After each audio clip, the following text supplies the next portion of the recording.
Hello बच्चों, let's see the question. An inductor and a resistor in series are connected to an AC supply of variable frequency. As the frequency of the source is increased, the phase angle between current and potential difference across source will be. तो आपको बताना है, क्या बताना है? Phase angle और frequency के बीच का रिलेशन. तो ये रिलेशन दिया कैसे? Let's see the key concept of this question.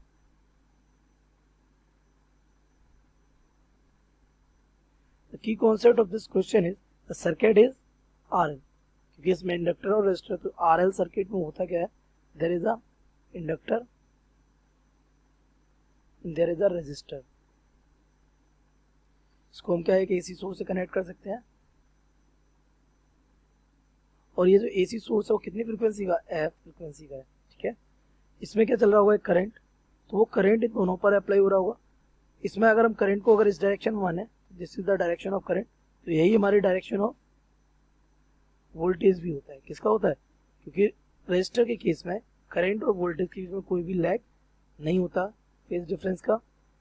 और अगर इंडक्टर की बात करें तो it is the direction of current, then voltage is leading the current by pi by 2.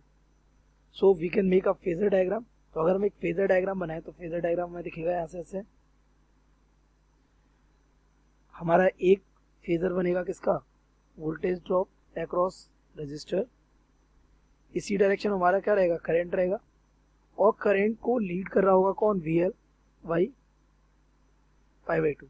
तो अगर इन दोनों का रिजल्टेंट निकालना है तो हमारा अप्लाइड वोल्टेज जो होगा, जो हमने अप्लाइड यहाँ V किया है, V अप्लाई किया है, तो वो इन दोनों का सम होगा, क्योंकि वही वोल्टेज ड्रॉप हमारा इंडक्टर और रजिस्टर पर ड्रॉप हुआ होगा. This will be the sum of VR and VL. ये हमारा हो गया अप्लाइड वोल्टेज. हमारे करंट और अप्लाइड वोल्टेज के बीच का अगर हम क्या देखें, एंगल देखो, this will be the phase angle phi. तो ये हमारा एंगल फेज डिफरेंस है किसमें? वोल्टेज और करंट में. तो करंट जो वोल्टेज है वो लीड कर रहा है किसको? करंट को. कितने से? Why angle I. So we can say voltage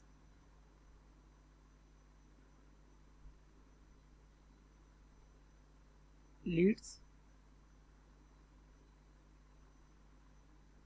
current. Okay.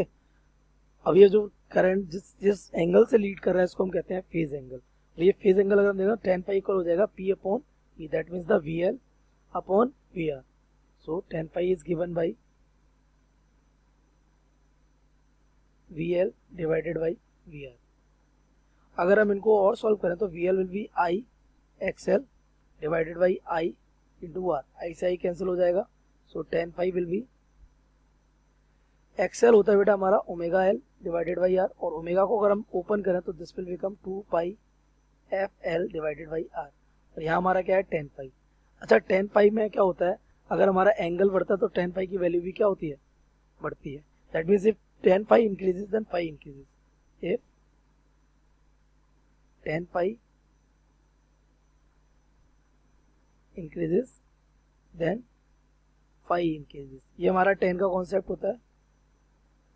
सो यहाँ से हमें साफ दिख रहा है पाई और f का कैसा रिलेशन है? डायरेक्ट. तो अगर f इंक्रीज होगा तो फाई भी क्या होगा? Increase. So on increasing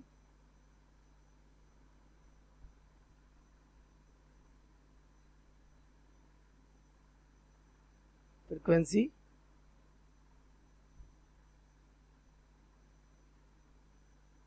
phi keeps increase. Phi क्या होता रहेगा?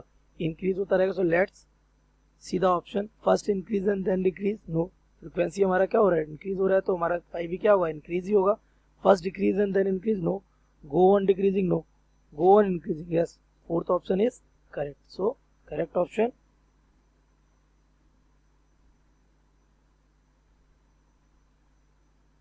I hope you have understood it well. Best of luck.